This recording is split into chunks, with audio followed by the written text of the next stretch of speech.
The auditorium exploded in applause so loud it felt like the walls were shaking. I stood near the back row, frozen, my heart beating too fast to count. On stage, Professor Rowan Vale raised my invention high above his head like it belonged to him. The Aurora Engine glowed blue under the lights. Alive and perfect, my name, Rowan said calmly, smiling at the crowd, is now forever tied to the Aurora Engine.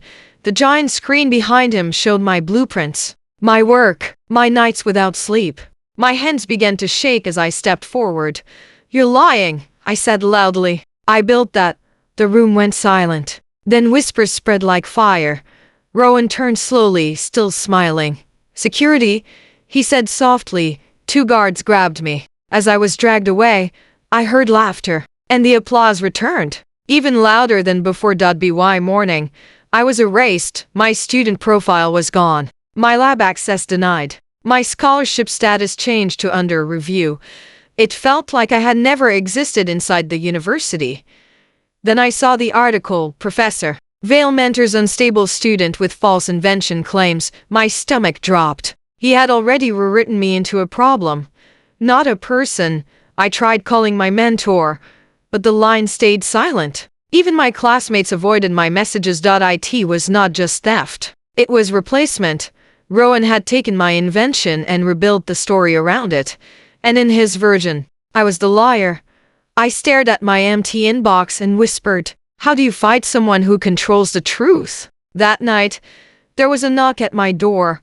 I already knew who it was before I opened it. Rowan Vale stood there, calm as always, like nothing had happened. He stepped inside without waiting. No one will believe you, he said gently. You're a scholarship student. I'm the institution. My fists tightened. You stole my work. He smiled faintly, almost pitying me. I saved your idea, he corrected. You just weren't ready for it. Then his voice dropped lower. If you continue this, I will make sure you never work again. He placed an envelope on my table and left. Inside were termination papers. Already signed. Already final. I sat on the floor, shaking. He didn't just want my invention. He wanted my silence. The only person who didn't clap at the ceremony was Dean Corvin. I remembered his face clearly now. He had looked away when Rowan spoke. Not shocked. Not surprised. 3 weeks earlier, I had presented the Aurora Engine in a closed faculty meeting. Corvin had been there. He had watched everything, which meant he knew. I paced my small room, thinking, if he knew the truth, why did he stay silent? Fear? Or was he part of it? My phone buzzed suddenly. It was Adrian Saul. We had worked together for 2 years in the lab. Late nights, quiet conversations, shared ideas. Sometimes our hands would almost touch over the same notes, then pull away quickly. I need to see you, he texted. My chest tightened for a reason I didn't want to name. I met Adrian in the empty lab after dark. He looked tired, like he hadn't slept. I heard what happened, he said quietly.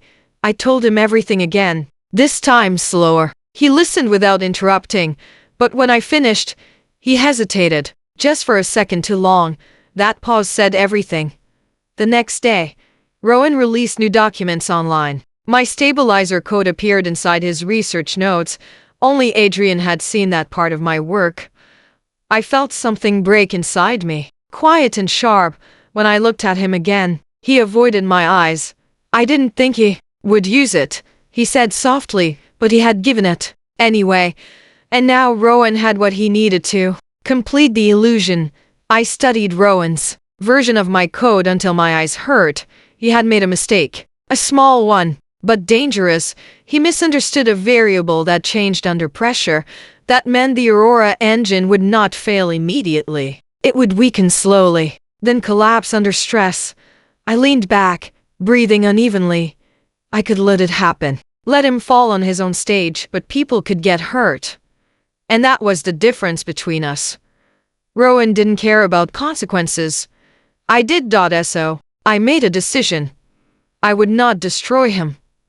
I would expose him in a way no one could ignore. Truth needed light, not chaos. The Global Innovation Summit was announced 2 days later. Rowan would present the Aurora Engine to the world. Leaders, scientists, cameras, millions watching live. If he succeeded, my name would disappear forever. If he failed, his reputation would collapse instantly. But I knew Rowan. He would never step onto a stage unless he believed he had already won. I stared at the official invitation on my screen. His face was calm, confident, untouchable. Then Adrian sent me another message. "We need to talk. Now." I hesitated before replying, because something in his words felt like fear this time. Not control, not ambition, fear. Adrian met me behind the library at sunset. The light made his face look softer, almost honest. "I made a mistake," he said immediately. I didn't speak. He looked down. "Rowan promised me a research position abroad. I thought helping him would protect us both." "Us?" I asked quietly. He paused. That same hesitation again. The kind that says what words cannot. Then he handed me a small device. "It gives you access to the summit system," he said. 3 minutes only. My heart tightened. "Why help me now?" His voice dropped. "Because I saw what he does to people who trust him." We stood there in silence, close enough to feel something unspoken. Then I took the device and walked away before I could feel more. That night, I could not sleep. Every time I closed my eyes, I saw Rowan smile in the auditorium. Calm, certain, like he already knew how the story would end. I sat at my desk and opened his public research notes again. Something felt wrong. Too clean. Too perfect. Like someone had rewritten reality instead of just stealing it. Then I found it. A hidden inconsistency in the file structure. Not deleted lines, but shifted ones. Like someone had tried to copy my mind but missed the rhythm of it. That was when I understood something terrifying. Rowan did not just steal my invention, he studied me. And that meant this was never only about credit. It was about control. The next morning, I returned to campus. People moved away from me in the hallways like I carried something dangerous. I heard whispers everywhere. "That's her. The one who lied. Rowan said she's unstable." No. One looked me in the eyes. Then I saw him. Rowan Vale, walking with 2 senior professors, laughing softly as if nothing had happened. When his eyes met mine, he paused just for a second. Then he smiled warmly, like I was a student he once taught and forgot. That smile was worse than anger, because it told me he had already won in their minds, and I was the only one still fighting. Adrian waited for me, outside the lab again. He looked different this time. More tense, less sure of himself. "I shouldn't have done what I did," he said quickly. I crossed my arms. "You already did it." He flinched, but didn't leave. "I didn't think he would use it like this," he said. "He twisted everything." His voice lowered. "He told me you were unstable, that you were obsessed, that you needed help." I stared at him, and for a moment, I almost believed he believed it. That was Rowan's real power. He didn't just lie. He made people doubt what they saw with their own eyes. That evening, Rowan sent me an email. Subject: concern for your well-being. The message read like concern. Calm, professional, even kind. "Selene, I worry you are under emotional strain. Please consider taking a break from research. I can recommend support services." I felt my stomach twist. He was not attacking me now. He was rewriting me as fragile. If I fought back, I would look unstable. If I stayed silent, I would disappear. It was a perfect trap. Then another message arrived minutes later. From Dean Corvin. "We need to talk, urgently." Corvin met me in his office with the blinds half closed. He looked older than before, like something had been draining him slowly. "I made a mistake," he said immediately. He opened a drawer and pulled out a folder. Inside was my original invention disclosure. My signature was clear. My dates were intact. Rowan's name was nowhere on it. "He pressured me," Corvin whispered. "He said if I didn't cooperate, funding would be exposed." My hands shook as I held the document. "So you knew?" I said quietly. He nodded. Silence filled the room. Heavy. Final. Then he added, "He is more dangerous than you think." I already knew that. But now I knew I wasn't imagining it. 2 days before the summit, Adrian showed up at my apartment uninvited. He looked exhausted. "I can't undo what I did," he said, "but I can fix part of it." He placed a small drive on my table. "This gives you access to the summit's internal system," he said, "but only for 3 minutes. After that, it locks permanently." I stared at it. 3 minutes is nothing," I said. Adrian shook his head. "It's enough if you know exactly what to do." His voice softened. "You always do." For a moment, the room felt too small, too full of things neither of us were saying. Then I took the drive. The night before the summit, Rowan appeared on television. He spoke about innovation, about future energy, about changing the world. He looked perfect. Calm voice, warm smile. Then he said something that made my chest tighten. "There are always people who struggle to accept progress. We must guide them with patience." It sounded like kindness, but I knew better now. It was a warning disguised as mercy. After the broadcast, I checked my email. My scholarship had been officially revoked. No explanation. No appeal. Just silence. He was closing every door at once. The summit hall was massive. Lights, cameras, governments, scientists, all watching. I stood in a control room above the stage, hidden behind glass. My hands were cold, but steady. Rowan stepped onto the stage below. The crowd welcomed him like a hero. He looked up briefly, and for a split second, his eyes found mine through the glass. He knew I was there, and he smiled. The Aurora Engine powered on. Blue light filled the stage. Gasps spread through the audience. It worked perfectly. For exactly 29 seconds, the system warning flashed red, energy levels rising. Slowly, precisely, Rowan adjusted the controls. Still smiling, but I saw it now. The tension in his fingers, the slight hesitation in his movements. He didn't understand it. Not fully. Because he didn't build it. I leaned closer to the console. Adrian's device was in my hand. This was the moment everything split into two futures. Expose him, or let him collapse. My finger hovered over the activation key. Then I pressed it. The screen behind Rowan flickered violently. The Aurora Engine froze mid-glow. Then data began to rewrite itself in real time. Authorship fields appeared. Blueprint history unfolded like a confession no one could stop. And then my name filled the entire screen. Selene Ardent, primary creator. The audience reacted before Rowan did. Confusion first, then shock, then noise. Rowan turned slowly, staring at the screen like it had betrayed him. "This is sabotage," he said quickly. "Someone has hacked the system." But no one moved to help him, because they were reading the truth, and truth does not need permission to exist. Then the recording played. His voice filled the hall, in the right hands. This could make someone legendary. The same moment, the same tone, but now it sounded different. He tried to rush the controls. His hands moved faster now, less controlled. For the first time, I saw something crack in him. Not anger, fear. The kind of fear that comes when control is gone.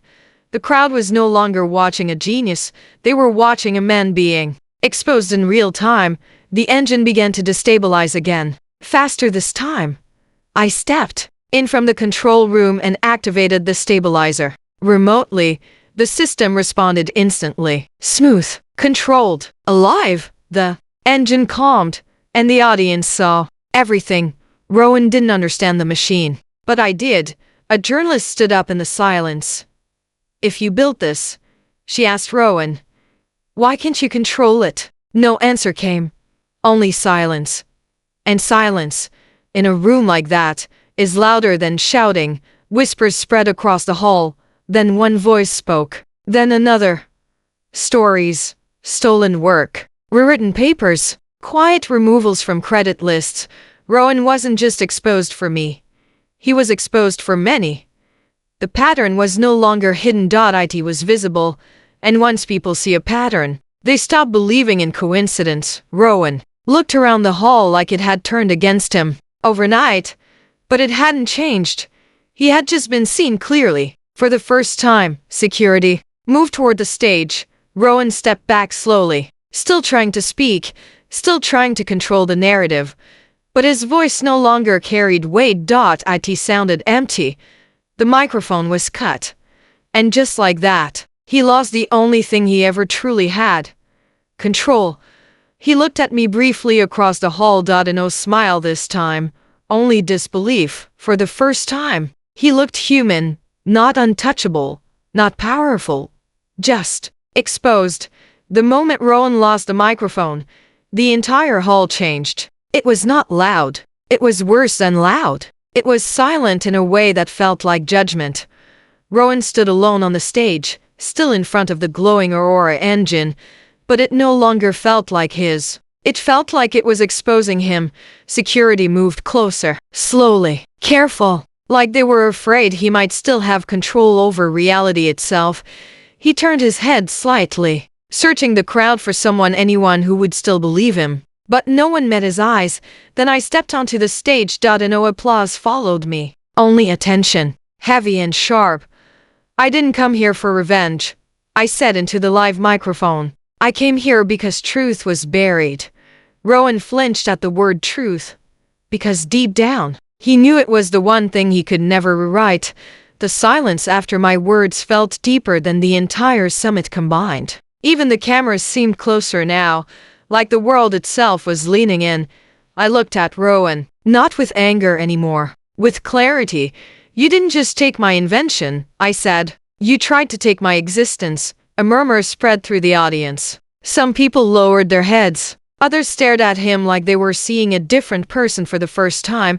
Rowan opened his mouth, but nothing came out at first. His confidence was gone, stripped away layer by layer in front of everyone he once controlled. Dean Corvin stepped forward and confirmed the documents aloud. Adrian stood near the side of the hall, silent, watching me. Our eyes met for a moment. Something unspoken passed between us. Not love, not forgiveness. Something quieter, like understanding of a mistake neither of us could undo, only survive. And then I turned away from him and back to the truth. Weeks later, everything changed. The Aurora Engine patent was legally returned to my name. Rowan lost his titles, his position, and his influence. The university issued a public apology that was read across global media, but what surprised everyone was not his fall. It was my decision after. They offered me leadership, fame, power. The same system that failed me now wanted to celebrate me. I refused. Instead, I built something new. An independent institute for young inventors. A place where ideas could not be stolen quietly, and names could not be erased behind closed doors. Every project would be stored with transparent authorship. Every contribution recorded in public proof. No silence. No manipulation. No hidden transfers. Adrian visited once. He didn't ask for forgiveness. He didn't ask for anything. He just stood at the entrance, watching the place I built from everything that tried to destroy me. Rowan wanted legend. I chose something stronger. Legacy. And this time, it could not be rewritten. Power without truth will always collapse. Silence protects injustice. And sometimes the bravest thing a person can do is not fight for recognition but refuse to be erased.